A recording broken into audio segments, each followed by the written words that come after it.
बहू का नेग। शीना को उसके ससुराल वालों ने एक शादी में पसंद कर लिया था। अरे, वो लड़की तो बड़ी प्यारी है। मेरे बेटे अमन के लिए बात चलाओ ना। बस फिर क्या था, किसी रिश्तेदार के दखल से दोनों की शादी हो जाती है। लेकिन शीना की सास पारुल और उसकी देवरानी आसपास ही रहते थे। शादी के बाद शीना कहती है, सुनिए जी, ये चौका छूने की क्या रस्म होती है, जानते हैं क्या आप? अरे नहीं यार। हाँ, पर मम्मी को चाची से बोलते सुना था कि आज तुमको किचन की जिम्मेदारी देंगे, तो वो लोग आ रहे हैं खाना खाने हमारे घर।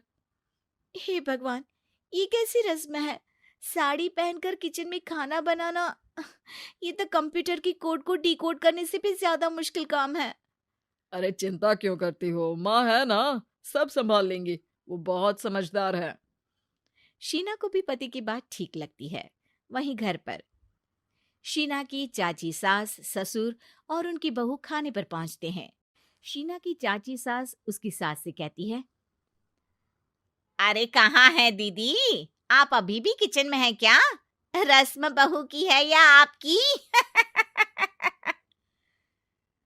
चाची की बहू कहती है, और हमारी चौका छूने की रस्म थी तो हम तो सुबह 4 बजे ही किचन में पहुंच गए थे।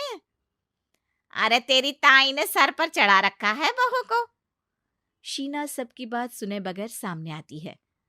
अरे आज तो तेरी चौका छूने की रस्म थी ना, तुम ही देर से आई हो। वो चाची, मुझे ना साड़ी बांधने में देर हो गई।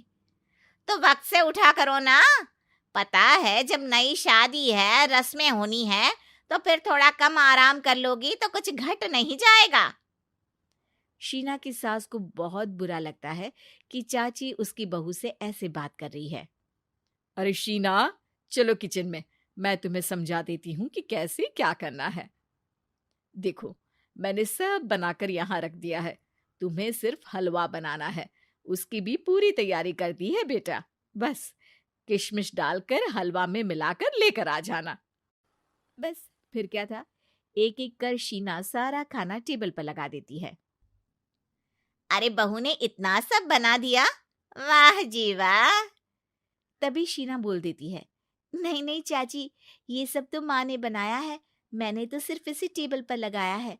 वो साड़ी पहनकर काम करना अभी थोड़ा मुश्किल होगा ना।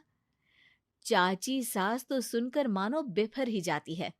ये क्या बात हुई दीदी, मैं जब शादी कर कर आई थी तो आप बड़ी थी, पर किचन में ना आप आई और ना माँ जी। हाँ, क्योंकि उस वक्त मैं बहू थी और मुझे सास के हिसाब से काम करना था। लेकिन अब मैं सास हूं तो मैं बहू को वैसे ही बनाऊंगी ना, जैसा कभी मैं बनना चाहती थी। खैर, चाची सास खाना खाकर वहां से चली जाती है। कुछ दिनों बाद, अरे शीना, ये क्या पहन रखा है? हे भगवान, इस परिवार में क्या हो रहा है? अरे क्या हुआ छोटी, इतना क्यों चिल्ला रही हो? इसने पहना क्या है? अरे दीदी, क्यों इतनी छूट दे रही हो? शीना, जो कि सलवार सूट पहने खड़ी थी, चाची के गुस्से को देखते ही अंदर चली जाती है। देख छोटी, हम दोनों को आज की बहुओं से तुलना नहीं करनी चाहिए। वो दौर अलग था, आज का वक्त अलग है। देखिए दीदी, ये तो परंपरा है, हमारी सास ने हमें दी और आगे हमें अपनी बहुओं को देना है। ये क्या लगा रखा है आपने? आप तो पूरी संस्कृति ही खराब कर रही हैं। ये बोलकर चाची सास वहां से चली जाती हैं। शीना की सास चाची की बात से परेशान होकर रोने लगती है। तभी उसका पति वहां आ जाता है। अरे क्या हुआ भाग्यवान, फिर तुम्हारी देवरानी तुमको ताने देकर चली गई है क्या? हाँ, पता नहीं मैं ठीक कर रही हूँ कि नहीं, पर मुझे तो बहू के सूट पहनने में कुछ गलत नहीं लगता। अरे लोगों की बहुएं तो न जाने क्या क्या पहनकर घूम रही हैं। मैं तो उसे भी बुरा नहीं मानती। ये क्या मेरी गलती है? अरे नहीं, बिल्कुल नहीं। अपने किए फैसले का सम्मान करो। ठीक है सब। कुछ दिन निकल जाते हैं। फिर आता है शीना का पहला करवा चौथ। अरे शीना बेटा, यह त्योहार हमारे घर में बहुत मायने रखता है। तुम शाम की पूजा के लिए अच्छे से तैयार हो जाना। और सुनो, चाची सास और उनकी बहू भी यहाँ आएंगी पूजा के लिए, तो खाना भी बनाना है, वो मैं बना लेती हूँ। तुम बस आज के दिन साड़ी पहनना बेटा। शीना समझ नहीं पाती है कि चाची सास के आने पर उसकी सास उसे साड़ी पहनने को क्यों बोलती है। नहीं नहीं माँ जी, मैं सारा खाना बना लूंगी, आप उसकी चिंता ना करिए, अब तो मैंने सब कुछ सीख लिया है। शीना की सास उसकी बात पर खुश हो जाती है। छोटी को पता न चले कि मेरी बहू घर में सूट पहनती है, तो मैंने आज साड़ी पहनने को बोल दिया। क्यों लोगों को बिना वजह बात बनाने का मौका दें। शाम को सब पूजा पाठ करके बैठे होते हैं कि चाची सास की बहू चाची सास से कहती है, माँ जी, आज के दिन तो आप लोगों के घर बहुओं को नेक दिया जाता है ना।